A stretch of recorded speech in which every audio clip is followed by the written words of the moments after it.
Boa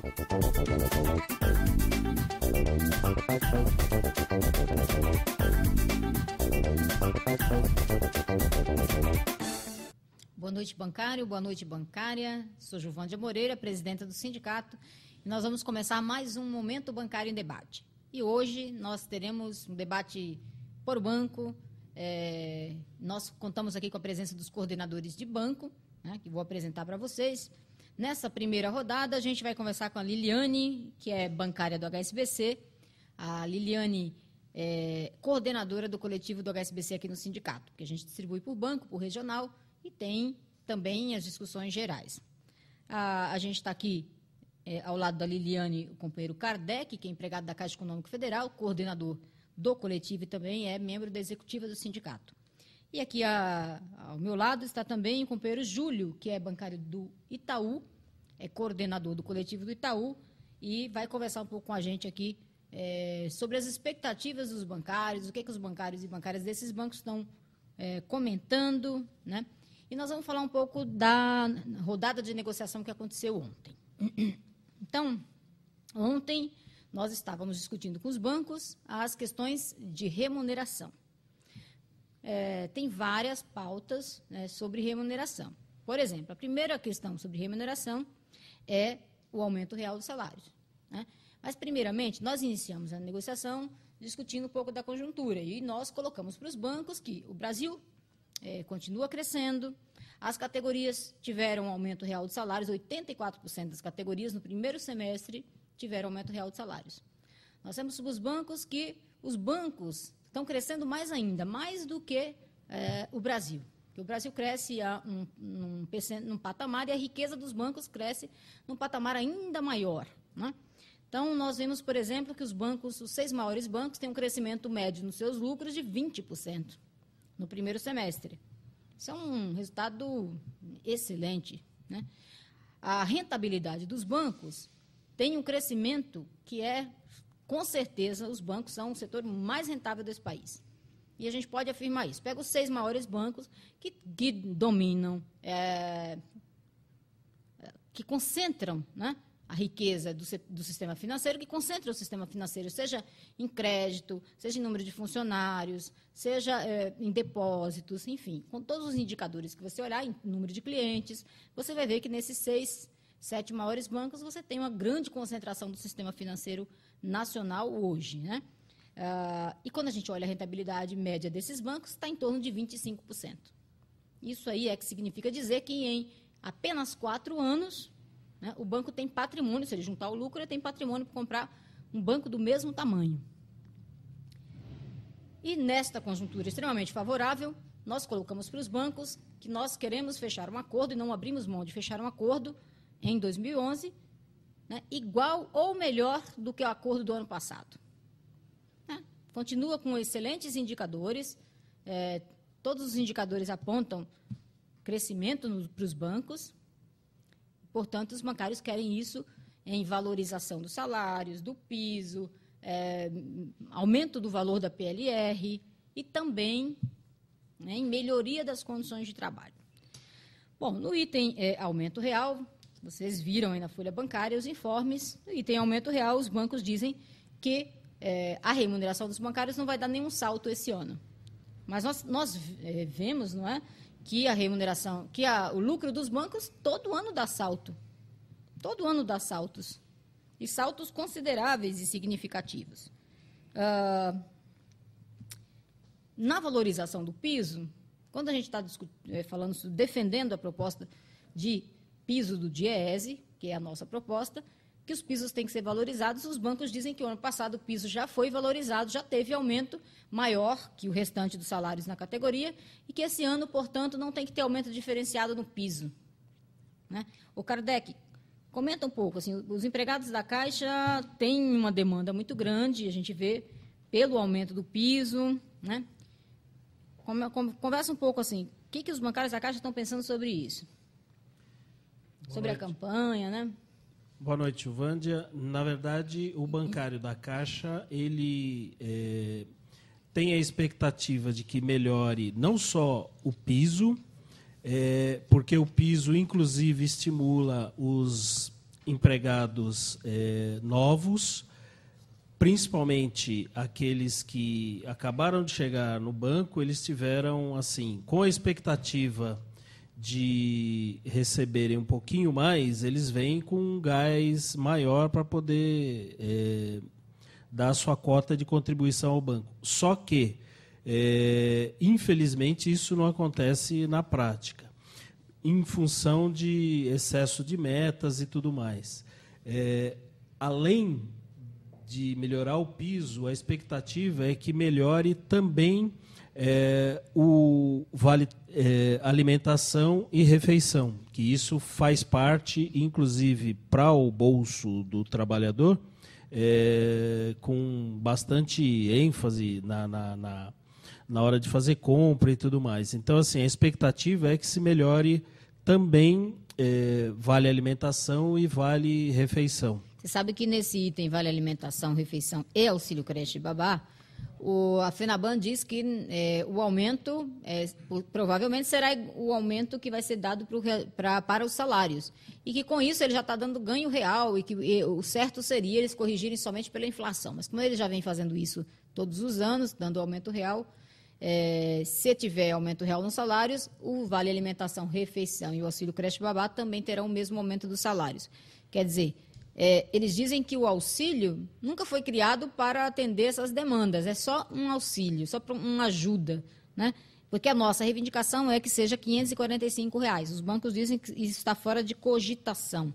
E a gente fala que essa demanda existe exatamente porque o salário dos bancários está comprometido para pagar a faculdade, para pagar a escola dos filhos, para pagar a creche, que é muito mais do que o valor que é dado como auxílio creche, para pagar moradia, enfim, alimentação, que o bancário gasta hoje é muito mais do que o que tem no Vale Alimentação, na Cesta Alimentação, e que é uma demanda real, está lá nas pesquisas. Falamos, olha, as pesquisas que nós fizemos no Brasil inteiro apontam o aumento do valor do Vale Alimentação, da Cesta Alimentação, do Vale Refeição e do auxílio creche e babá. Isso também se reflete aí com os bancários da Caixa Econômica Federal. Deixa eu perguntar com o Júlio, o que pega no Itaú e dessas reivindicações, o que os bancários mais comentam? Hoje o que muito pega no Itaú é o problema relacionado às contratações, né? Porque a gente coloca muito relacionado às contratações. O Itaú Unibanco passou por um processo recente de fusão desde 2008 e desde esse momento o banco vem procurando fazer o mais com o menos, então com quantidade menor de funcionários. E frente a isso, nós enfrentamos hoje, tanto nas agências como também nos departamentos, uma sobrecarga de trabalho. E isso vem trazendo cada vez mais o adoecimento de trabalhadores. Então, hoje, as cláusulas econômicas é um ponto fundamental, mas a questão do emprego é um item primordial na relação de trabalho do trabalhador do Itaú Unibanco. Ô, Júlio, uma das coisas que os bancários do Itaú estavam reclamando muito nesse último período inclusive, a falta de caixas nas agências, né? Falta de funcionários, falta caixa e o gerente está tendo que abrir caixa. Isso continua? Isso continua, os relatos são inúmeros, porque, infelizmente, o número de trabalhadores caixas vem diminuindo nas agências, com a tendência dos bancos cada vez mais querendo mandarem os clientes para os correspondentes bancários. Ou para o autoatendimento. Ou para o autoatendimento. E com isso o que acontece? Muitos gerentes operacionais têm que ir para o caixa. E quando eles vão para o caixa, qualquer diferença que aconteça na agência, esse trabalhador não tem a diferença de caixa caso haja uma quebra de caixa. Isso vem ocasionando uma sobrecarga de trabalho dos trabalhadores caixas. Porque eles têm que bater a meta do caixa, têm que bater a sua meta como gerentes operacionais também. Sem contar essa sobrecarga de trabalho que vem trazendo um adoecimento não só físico, como também psíquico desses trabalhadores. Muito bem. Nós também discutimos nessa rodada de negociação a participação nos lucros e resultados, né? E nós falamos para os bancos que a gente quer discutir a remuneração total do trabalhador. O sindicato é para negociar a remuneração e tem que negociar a remuneração total. E nós queremos, colocamos a nossa reivindicação de participação nos lucros e resultados, de 3 salários, R$ 4.500. Os bancos dizem que não vão mudar o modelo, que a discussão deles vai ser em cima do modelo que está na convenção coletiva, nós colocamos que não pode haver o desconto da participação na participação nos lucros e resultados dos programas próprios. O que acontece? O banco cria um programa próprio, mas tem a convenção coletiva que tem a PLR. Esta PLR está garantida para todo mundo. E o único indicador é o lucro. Se deu lucro, tem que fazer a distribuição. Está lá a regra na convenção. Aí os bancos criam um programa próprio e eles compensam aquele valor. Quando eles vão pagar, compensam da PLR. E aí o trabalhador fica achando que o que ele recebeu foi de programa próprio. Na verdade, ele recebeu só a PLR da convenção, né? Isso é comum, a gente vê na categoria. E nós dissemos que isso não pode ser feito. Essa compensação não pode acontecer, porque a convenção coletiva vale para todo mundo, independente de ter ou não programa próprio, tem que cumprir a convenção coletiva e tem que discriminar na hora de pagar, na hora de colocar no holerite o montante total que o trabalhador recebeu, tem que dizer para ele o que foi a PLR da convenção coletiva e o que é por conta do programa próprio. E deixamos também para os bancos que têm que aumentar o valor da participação nos lucros e resultados de cada trabalhador, porque os bancos estão ganhando mais e os lucros têm aumentado significativamente. Liliane, comenta um pouco o que é as demandas dos bancários do HSBC e fala um pouquinho também dessa questão do programa próprio no HSBC. Boa noite, Juvândia. Boa noite a todos os bancários e bancárias. No HSBC, uma das maiores reivindicações é o não desconto da PLR nos programas próprios. O HSBC tem programas que são pagos juntamente com a PLR, com a primeira e com a segunda parcela da PLR.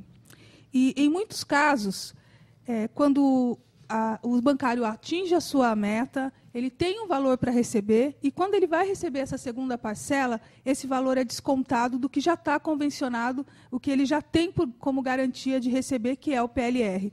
E muitas vezes, eu não sei se Giovana, todos vocês sabem, em alguns casos, o holerite deles vieram zerados.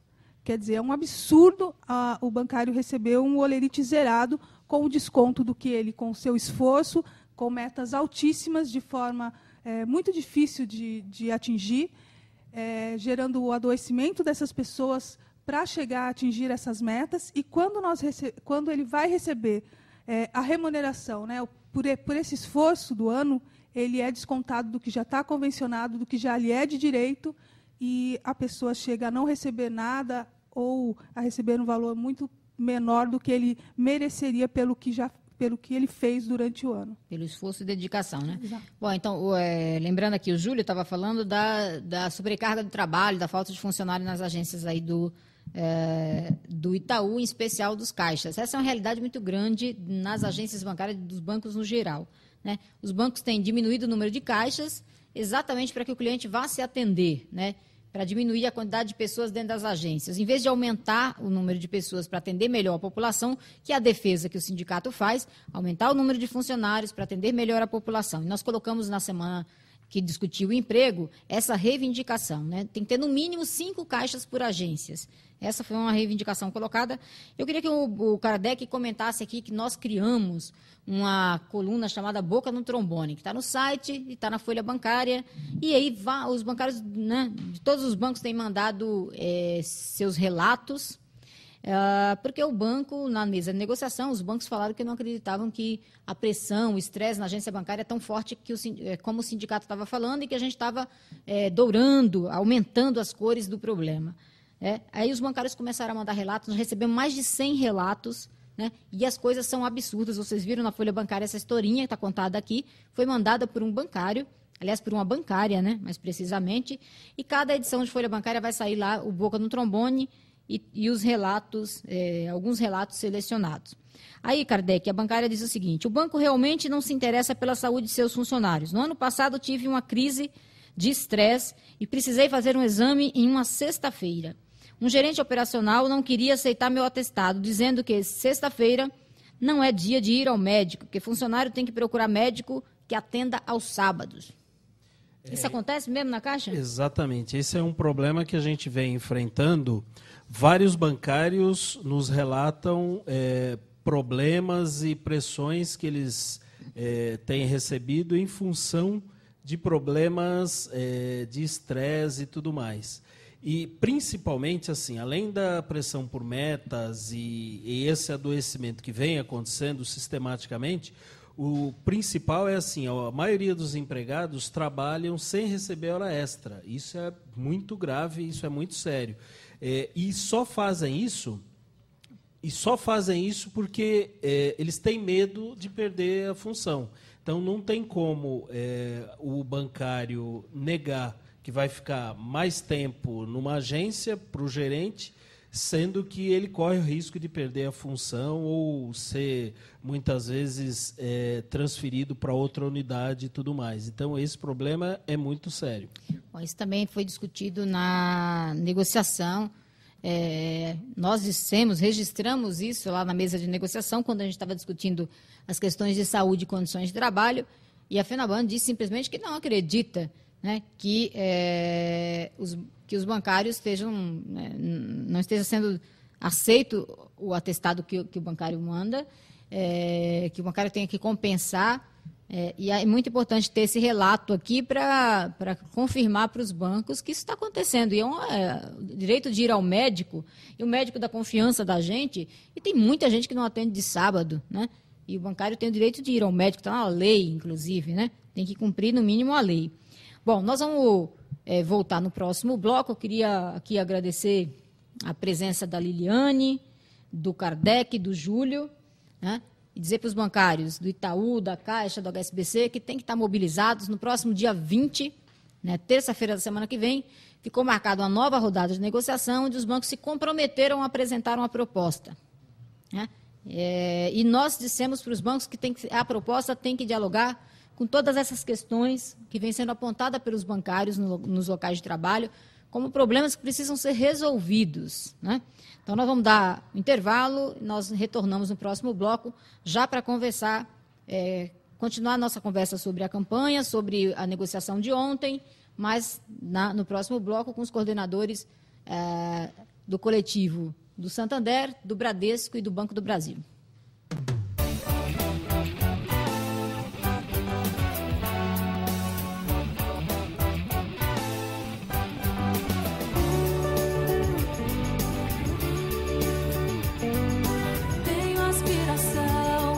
Trabalho, quero valorização. Eu tenho um coração. Bancário não é máquina, não. Não sou robô, não sou robô. Não sou robô, não sou robô. Não sou robô. Aqui dentro bate um coração. Bancário não é máquina, não. Sem metas abusivas, sem precarização. Mas a inflação, PLR justa, meu crescimento deve a minha participação. Meu PCCS em dia, meu auxílio educação. Não sou robô, não sou robô. Não sou robô, não sou robô. Aqui dentro bate um coração. Bancário não é máquina, não. No meu trabalho muito mais segurança, minha saúde, alimento, minha refeição. Fim do assédio moral, fim da descomissão. Não sou robô, não sou robô. Não sou robô, não sou robô. Não sou robô. Aqui dentro bate um coração. Bancário não é máquina, não. Não sou robô, não sou robô. Não sou robô, não sou robô. Não sou robô. Aqui dentro bate um coração. Bancário não é máquina, não.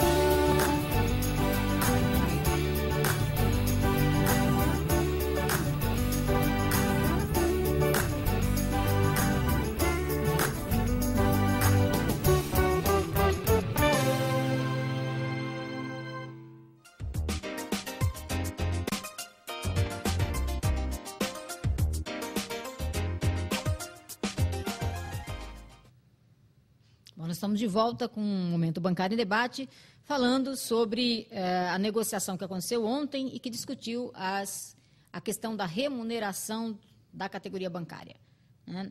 E nós estamos aqui com os coordenadores de banco, que são bancários desse banco e coordenam o coletivo aqui dentro do sindicato. Bom, boa noite, Marcelo. Marcelo Sá é bancário do Banco Santander, coordenador aqui do coletivo. Neiva, boa noite. A Neiva é funcionária do Bradesco também, coordenadora aqui do coletivo. E o Ernesto, boa noite, Ernesto, bancário do Banco do Brasil, coordenador do coletivo e também da executiva do sindicato, aliás, responsável aí pela folha bancária, porque ele é o secretário de comunicação do sindicato. Bom, gente, nós estava falando aqui do bancário no primeiro bloco, o resultado da negociação, né, dizendo que, aliás, a negociação foi muito ruim, né, como toda a nossa avaliação, que ela foi muito ruim, porque os bancos, em vez de sinalizar, né, a valorização, o reconhecimento do esforço, do trabalho dos bancários e também se sensibilizar com os problemas que a gente levou e aponta que a categoria tem sofrido, eles colocam que os bancários têm um salário já alto e que todo ano tem aumento real e que é difícil manter essa curva, né, que não pode dar salto na remuneração dos bancários, quando, na verdade, a gente vê que eles têm um salto muito grande nos lucros todos os anos, um salto grande nos ativos, um salto grande na rentabilidade, né, todo ano tem um salto grande de ganhos. E esses ganhos têm que ser divididos, distribuídos entre os bancários. Nós falamos, inclusive, ontem para os bancos, que o Brasil é um país que tem uma desigualdade ainda muito grande. É a 7ª economia do mundo, né? Portanto, tem uma riqueza muito grande, mas tem uma desigualdade muito grande. Quando a gente vê lá o índice de Gini, que é o que mede a desigualdade, a gente olha aqui América Latina e Caribe, o Brasil só não perde para Haiti, Equador e Bolívia. Esses 3 países têm uma desigualdade maior, mas ele perde para todos os outros países aqui da América Latina e Caribe. Perde para a Argentina, perde para o Peru, né? Perde para o Uruguai, perde para o Paraguai. Né? O Brasil perde, enfim, para o Chile. A desigualdade aqui é pior do que nesses países. Isso aí mostra o absurdo que é a 7ª economia do mundo. Se a gente for comparar com as outras grandes economias, aí é uma vergonha a desigualdade. E aí os bancos disseram o seguinte, mas o setor ganha muito, os bancários ganham bem, né? Nós estamos falando de um setor que é diferenciado em relação à maioria dos trabalhadores do mercado de trabalho. E nós colocamos o seguinte, a desigualdade está presente nos bancos de uma maneira gritante, aliás. Acho que, inclusive, mais do que nos outros setores. Porque a gente pega alguns executivos de banco, eles ganham 400 vezes mais do que o menor salário dentro do banco. Isso é o extremo da desigualdade.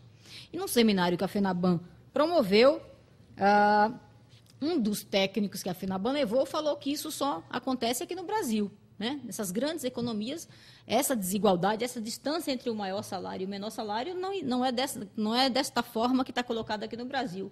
400 vezes mais. Nós falamos também, nessa negociação, sobre o auxílio educação. E a FENABAN diz o seguinte, os bancos não vão convencionar, não concordam em colocar na convenção coletiva, alguns bancos já têm essa política de pagar a faculdade, ter auxílio de bolsas, mas mesmo esses que têm não concordam, porque os critérios são diferentes, e nós falamos, então tá bom, nós respeitamos os critérios, vamos estabelecer que todo banco paga e vamos discutir o critério banco a banco. Isso eles também não concordaram, porque, no fundo, a FENABAN quer esconder que o único banco que não paga auxílio educação, que não negociou, é o Bradesco, e que ele não concorda com o pagamento. Neiva, essa reivindicação de auxílio educação é forte no Bradesco? Como que está isso? Bom, em primeiro lugar, boa noite, Juvândia, boa noite, Marcelo, boa noite, Ernesto, boa noite, bancários e bancárias. Essa reivindicação é uma das reivindicações mais fortes no Bradesco, inclusive ela é objeto de campanha de valorização dos funcionários nos últimos 6 anos. É porque uma incompreensão muito grande dos funcionários de por que um banco como o Bradesco, que é um dos maiores, né, do sistema, ele tem essa política de não pagar uma bolsa ou auxílio educação, embora ele é um banco que cobre muito dos funcionários, de que eles tenham qualificação, de que eles estejam lá capacitados. Então, eu creio que, junto com a valorização dos salários, da remuneração, porque o bancário do Bradesco também tem uma pressão muito grande pela venda de produtos, pelas metas, e ele não recebe nenhuma remuneração a mais além do salário. Então, o salário, que é o retorno pelo trabalho dele, essa é uma das principais reivindicações. Então, eu já aproveitar a oportunidade, né, e dizer que a gente tem plenária dia 15 nas regionais, convidar os bancários do Bradesco, né, principalmente do Bradesco e de todo o setor, para a gente discutir como a gente criar estratégias para pressionar o banco é que tem que ter auxílio educação. Além do entre auxílio outras... educação, Neiva, o que pega no Bradesco? O que os bancários esperam aí dessa campanha? Olha, Juvândia, uma reivindicação muito forte no Bradesco também é a questão do plano de cargos e salários.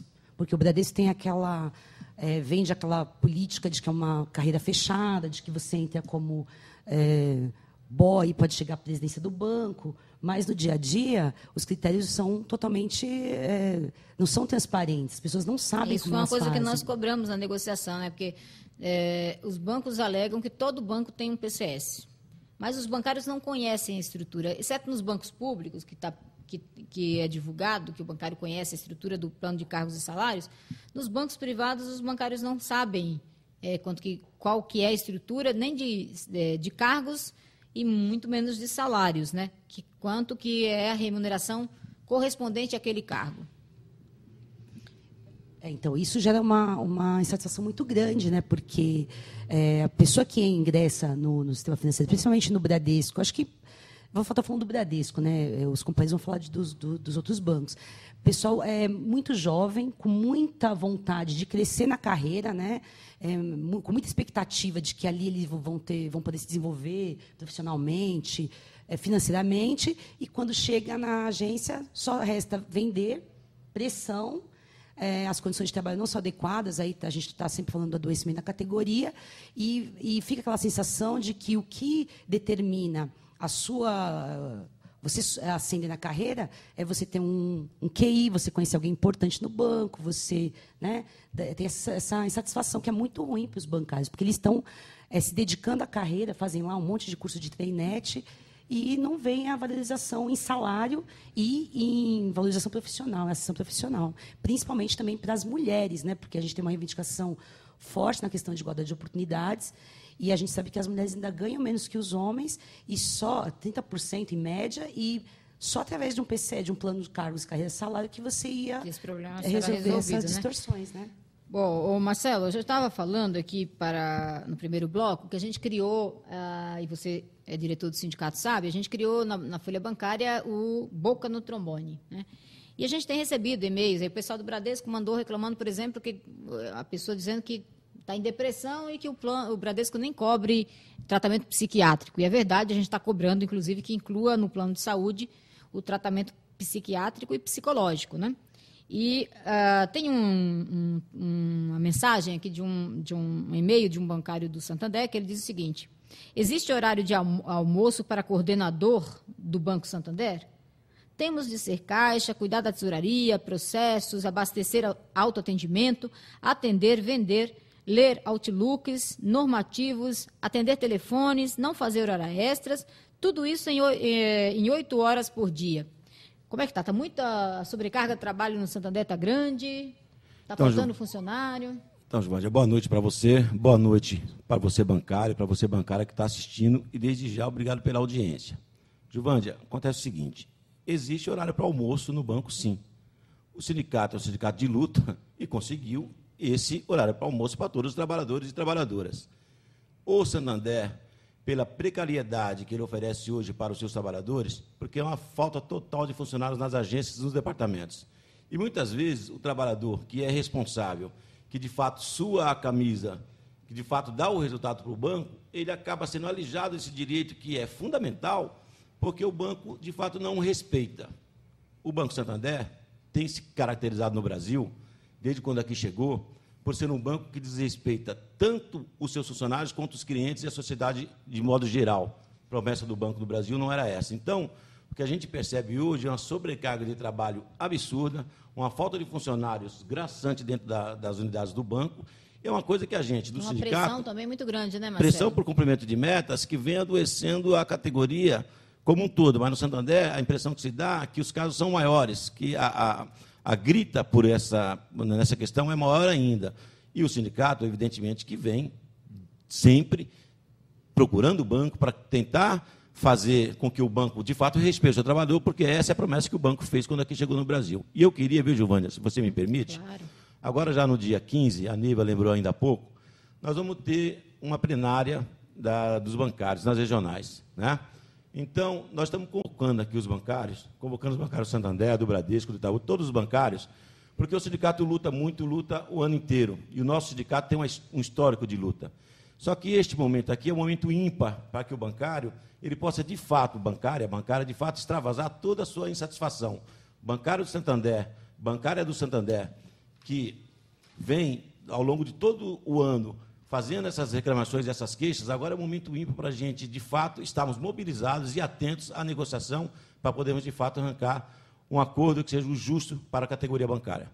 Muito bem, é isso aí. Fica aí a chamada do Marcelo, que é bancário do Santander, dirigente sindical, e está convocando todos os trabalhadores a participarem da campanha. E eu acho que é isso mesmo. Isso é um momento rico, que todo mundo tem que participar, né? Tá mobilizado, acompanhar as negociações, acompanhar pela folha bancária, pelo site do sindicato, conversando com o dirigente sindical, com o funcionário.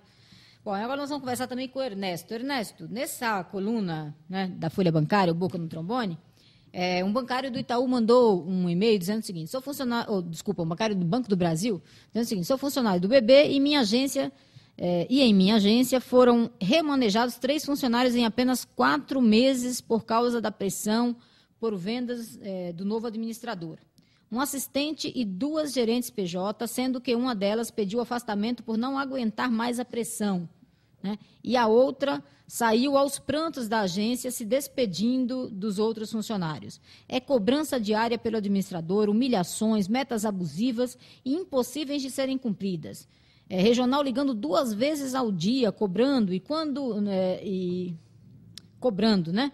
E quadro na parede com o nome dos funcionários e quantidade de produtos vendidos. Nossa, o ranking, nós discutimos, inclusive, na mesa de negociação da FENABAN, que tem que proibir o ranking. A FENABAN disse que orientou os bancos a não colocar rankings nas agências, essa exposição com o nome do bancário, quanto vendeu.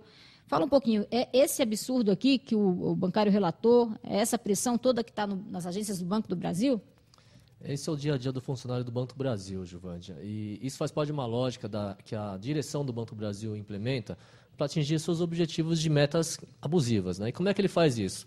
Ele põe um salário, né, salários baixos, e aí oferece ao funcionário um comissionamento. No dia seguinte ao comissionamento, o salário do funcionário aumenta, obviamente, mas no dia seguinte já começa a pressão, né? Ou você vende ou você vai ser descomissionado. Isso, para a vida de um trabalhador com perdas de 60% do salário, é uma grande crise, porque ele assume responsabilidades com família, com dívidas como aquisição de imóveis e tudo mais. Então, para coibir isso, na negociação, a gente está insistindo muito na necessidade de um plano de carreira que envolve um aumento do piso salarial para R$ 2.297, também aumento nas promoções por tempo para 6% e aumento também no plano de carreira e remuneração. E para os funcionários que se afastam por doença, a gente tem que garantir que eles não percam a sua comissão ao voltar para o trabalho, que é extremamente cruel. Uma pessoa que já foi adoecida, muitas vezes pelo próprio trabalho, ao retornar para o banco, ele vê sua remuneração cair mais de 50%. Então, nós estamos com essas pautas colocadas para o banco ele não se mostra de forma positiva na mesa, ele disse não a todas as nossas reivindicações na última sexta-feira, marcamos negociação ainda para o dia de amanhã, 14, que eu insisto para que os funcionários acompanhem, e depois para o dia 20, né? É claro que, além dessas questões de condições de trabalho, falta de mão de obra nos locais de trabalho, também é importante o aumento real. Os funcionários têm perguntado por isso. E no ano de crise econômica, né, onde o próprio governo aponta dificuldades para o setor público, é importante estarmos unificados numa campanha que a negociação com a FENABAN, garantindo aumento real, que é importantíssimo para nós, também tem que ser estendido para os funcionários do Banco do Brasil. E, por último, lembrar algumas pautas muito importantes, mas específicas, como quebrar a trava de 2 anos, que os funcionários estão reivindicando, melhorar também na central de atendimento, que é um setor que pega o país inteiro, por exemplo, melhorar a questão da gratificação de função, melhorar as condições de trabalho em geral dos locais de trabalho. É por aí que nós vamos caminhar. A jornada também é uma discussão importante, né? O cumprimento da jornada 6 horas, né? Acho que esse é outro debate importante que eu vejo bastante colocado aí pelos bancários, em especial o bancário do BB e da Caixa. Outra coisa é o PCR, né, Ernesto? Incluir aí os caixas, escriturários, naquela discussão da promoção por mérito. Sem dúvida nenhuma. A posição do banco de não incluir os caixas escriturários é uma posição discriminatória, né? Então, todo mundo está lutando por isso, só tem uma saída. Tudo isso é desejo, só vai virar realidade se o funcionário vir para a campanha, participar das assembleias. A assembleia cheia já coloca, do outro lado, sobre a mesa da FENABAN e sobre o Banco do Brasil, mais pressão. Então, não temos alternativa. É nos prepararmos para uma campanha que a participação é fundamental. Bom, uma das coisas que a FENABAN colocou na mesa de negociação no dia de ontem, que o bancário, comparando o salário do bancário, ele fala o seguinte: o Caixa nos Estados Unidos, o bancário e o Caixa aqui no Brasil, quando a gente foi comparar os salários, o Caixa brasileiro, dos bancos brasileiros, ganham mais do que o Caixa dos bancos nos Estados Unidos. E nós falamos para a FENABAN, é verdade, vocês têm razão. O Caixa aqui no Brasil ganha mais do que o Caixa nos Estados Unidos. Por quê? Porque nos Estados Unidos, os bancários não têm sindicato. Nos Estados Unidos, os bancos têm uma postura antissindical e não permitem que os bancários criem sindicatos. O pessoal da limpeza, por exemplo, que trabalha no banco, ganha mais do que o Caixa. Né? Por quê? Porque o pessoal da limpeza se organizou e criou um sindicato. Né? E tanto é que nós estivemos ajudando os trabalhadores nos Estados Unidos, nós estamos lá dialogando com os trabalhadores para ajudar os bancários a criar um sindicato lá. Porque é um absurdo, né, que um Caixa nos Estados Unidos ganhe tão pouco quanto eles estão ganhando. Agora, na Argentina, por exemplo, o Caixa ganha mais, o piso da Argentina, dos bancários da Argentina, é maior do que o dos bancários aqui do Brasil. Isso nós falamos na mesa de negociação da FENABAN, e que os bancários brasileiros não abrem mão de fazer um acordo, no mínimo, igual ou melhor do que o ano passado. Porque os bancos estão bem, né? O Brasil vai continuar crescendo, sim. Gerou 1,5 milhão de empregos só esse ano, de novos postos de trabalho. Né? Os bancos cresceram mais de 20% dos lucros e nós estamos aí firmes nessa luta e os bancários cobrando dos bancos que no dia 20 eles apresentem uma proposta na mesa de negociação que atenda essas nossas reivindicações, que é a valorização dos salários, com aumento real, valorização do piso, aumento do valor da PLR, não compensação dos programas próprios na PLR, o aumento do vale alimentação, refeição, do auxílio creche e também a melhoria das condições de trabalho, porque o bancário não pode adoecer por conta do trabalho. É isso aí, nós agradecemos a sua audiência, agradecemos a sua atenção. Boa noite a todos e até a próxima semana com o Momento Bancário em Debate, que vai acontecer no dia 21, para a gente falar um pouco sobre a proposta que a FENABAN, e nós esperamos que ela apresente, ela se comprometeu a apresentar na negociação do dia 20. Um grande abraço a todos.